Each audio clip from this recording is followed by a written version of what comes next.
నా బతుకులోకి దేవుడు వచ్చాడు. నీ బతుకులో కూడా నీ హృదయం దేవునికి ఇస్తే, నీ మనసును దేవునికి ఇస్తే, నీ హృదయ అంతరంగంలోకి వస్తాడు.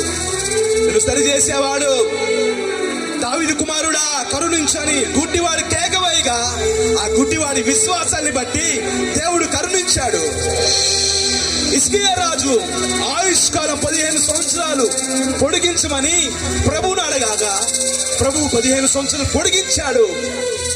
దావీదు మహారాజు పాపము చేసి దేవునికి దూరం అయితే ప్రవక్త ద్వారా గద్దించి బుద్ధి చెప్పి సరి చేసుకుంటే హృదయానుసారుడయ్యాడు. నీ జీవితం ఎంత, నీ బతుకంత ప్రభువుకి నీ బతుకునిస్తే, నీ జీవితాన్ని ఇస్తే ప్రభు కార్యం చేస్తాడు. ప్రభు కార్యం చేస్తాడు.